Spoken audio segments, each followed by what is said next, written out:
ఆంధ్రప్రదేశ్ జీవనాడి పోలవరం ప్రాజెక్టు పనులను వేగవంతం చేసేందుకు కొత్త సర్కార్ ప్రయత్నిస్తుంది. ఈ క్రమంలో అసలు గతంలో జరగని పడకేసిన పనుల పురోగతిని ముందుగా ప్రజల ముందు ఉంచేందుకు రెడీ అవుతుంది. ఇందులో భాగంగా ఇవాళ శ్వేతపత్రం విడుదల చేయాలని నిర్ణయించింది. గత ప్రభుత్వంలో పోలవరం ప్రాజెక్టును ఏ రకంగా నిర్వీర్యం చేశారనే దానిపై వైట్ పేపర్లో వివరించి ఇచ్చే అవకాశం ఉంది. ఇక వాస్తవాలను ప్రజల ముందు ఉంచాలనే ఉద్దేశంతో ఇవాల్టి నుంచి శ్వేత పత్రాలు రిలీజ్ చేయాలని ప్రభుత్వం నిర్ణయించింది. ఇక నేడు మధ్యాహ్నం 3 గంటలకు పోలవరం ప్రాజెక్టు స్థితిగతులపై మంత్రి నిర్మలా రామానాయుడు శ్వేతపత్రం రిలీజ్ చేయనున్నారు.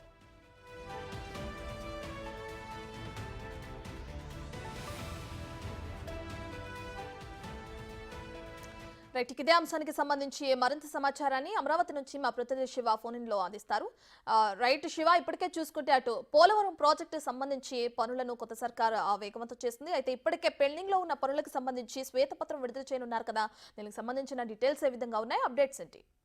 మొత్తమే చూసుకుంటే పోలవరం ప్రాజెక్టు సంబంధించి గత 5 సంవత్సరాల కాలంలో ప్రాజెక్టు పూర్తి స్థాయిలో నిర్వీర్యమైపోయింది. డయాఫాల్ వామ్ విషయానికి సంబంధించి కానీ లేకపోతే మిగిలిన అనేక అంశాలకు సంబంధించి కానీ పూర్తి స్థాయిలో వెనకబడిపోయింది. 5 సంవత్సరాల కాలంలో గత ప్రభుత్వం నిధుల కేటాయింపులో కానీ నిర్మాణ విషయంలో కానీ పూర్తి స్థాయిలో జాప్యం చేసింది. ఈ నేపథ్యంలో గతంలో 2014 నుంచి 19 వరకు పోలవరం శరవేగంగా పనులు కొనసాగాయి. కానీ 19 నుంచి 24 వరకు పనులన్నీ కూడా నిలిచిపోయిన పరిస్థితి కనిపిస్తుంది. ఈ నేపథ్యంలో 5 సంవత్సరాల పాటు నిలిచిపోయిన పనులు, గతంలో నిర్మించిన పనులన్నీ కూడా కొన్ని పాడైపోవడం, కొన్ని పనికి రాకుండా పోవటం జరిగింది. ఈ నేపథ్యంలో పోలవరం ప్రాజెక్టుకు సంబంధించి కూడా గతంలో ఏదైతే 30,000 కోట్ల రూపాయలు టీడీపీ సర్కార్లో అంచనాలు వేశారు, ఆ తర్వాత వైఎస్ఆర్సీపీ సర్కార్లో 55,000 కోట్ల రూపాయలకి చేరింది. ప్రస్తుతం అది 65 నుంచి 70,000 కోట్ల రూపాయలకి చేరే అవకాశాలు కనిపిస్తున్నాయి. దీంట్లో ఏ రకంగా ముందుకెళ్ళాలి, ప్రాజెక్టుకు సంబంధించి నిధుల సమీకరణ ఎలా, పోలవరం ప్రాజెక్టు స్థితిగతులు ఏంటి అనే దానికి సంబంధించి కూడా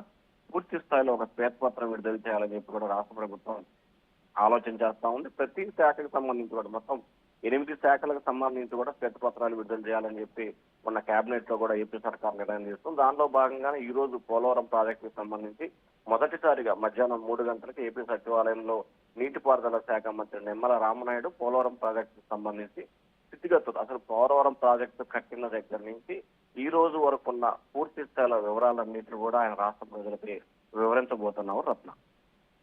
రైట్ శివ, అయితే గత ప్రభుత్వ హయాంలో ఏ విధంగా అయితే పోలవరం ప్రాజెక్టుకు సంబంధించి నిర్వీర్యం జరిగిందో దానికి సంబంధించి శ్వేతపత్రంలో ఉండనుందా, లేదంటే ఏ పెండింగ్ అంటే ఎంతవరకు చెప్తున్న డయాఫ్రమ్ వాల్ కి సంబంధించిన పెండింగ్ పనులు ఏ విధంగా ఉన్నాయన్న దానికి సంబంధించి శ్వేతపత్రంలో ఉందా? అసలు శ్వేతపత్రంలో ఏ పాయింట్స్ ని హైలైట్ చేయనున్నారు?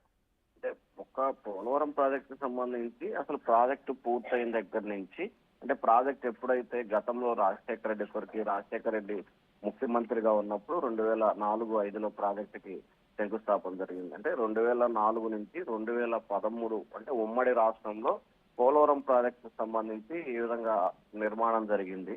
ఆ తర్వాత 14 నుంచి 19 వరకు టీడీపీ ప్రభుత్వ హయాంలో ఏ స్థాయిలో శరవేగంగా నిర్మాణం జరిగింది.